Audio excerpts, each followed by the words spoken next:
Then my dad came in town with my uncle, and we met for the first time all over again, and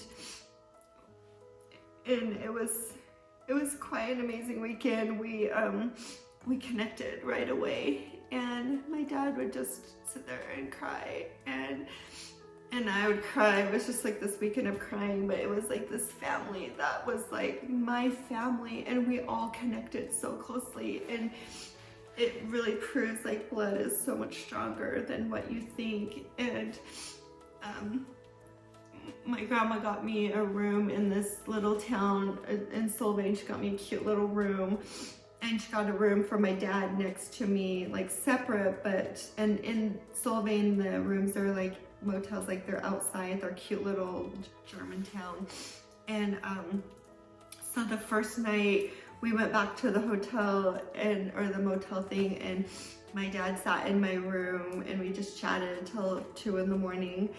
And then the next morning we both get up early and we go for walks, and we walk fast, and he said, "You are my daughter, like you do everything I do. We sit, we shake our leg, all of our movements are the same, we walk fast, he's like, you're identical to me." And he said, "I have to tell you, the best birthday present I've ever received is you," because I was 19 and I had never been with anybody, and it was my 19th birthday when you were conceived. And I have a calendar still that I circled in red that day that I was with your mom. And when I found out your birthday and who you are, I knew exactly the day, I knew exactly that you were my daughter. And I couldn't be prouder to have you as my daughter. And we had just a great weekend together with my grandma and my uncle, and then like 3 weeks later, my uncle and my dad came to Utah, and we went skiing on a 10-day skiing trip here, and they stayed with me and we did hikes, and since then me and my dad have been, and I had this vision when I first met my dad and he didn't want anything to do with me. I had this vision that we're gonna sit by a fire one day, and we're gonna camp, and we're gonna sit by a fire, and we're gonna talk all day. And I kept that vision in my head the entire year that he didn't want to talk to me. And now we have sat by a fire probably 5 times. We've been on 3 Moab trips. I did a marathon in the Redwood Forest, and he came and supported me, and we traveled for a week in Northern California, and I got to spend my first birthday. My grandma flew me back to California, and we spent my birthday with my grandma and my dad for the first time.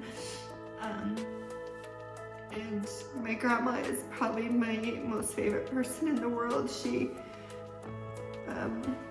She'll cry. She tells everybody about us, and she just will say, "Thank you for never giving up on us," because I had no idea. You're my first granddaughter. I have 4 daughters, and I have a granddaughter.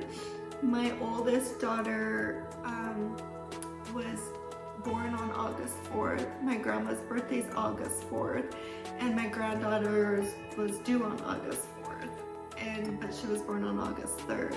So we're the first of everything from my grandma, and she's 90, and we're both sad we didn't get to spend all these years together because we're identical, and she has breast cancer now. And so I feel so fortunate that I hired this company to find my family before it was too late. And so I actually went a few weeks ago, and it was just me, and I stayed with my grandma for a week, and I took her to radiation every day. And we had the best talks, and she's amazing, and I love her to pieces. And she's like, "I'm doing this radiation for you because I don't want to leave you yet."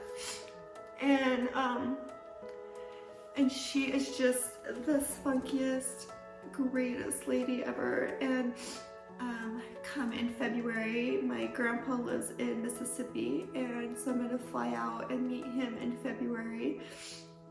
I met a lot of my family. Still, my dad's wife won't talk to me, and his daughter won't talk to me, but time will go on, and we'll see what happens. So I encourage anyone that is in the same situation, or whatever your situation is to never give up, because you just don't know.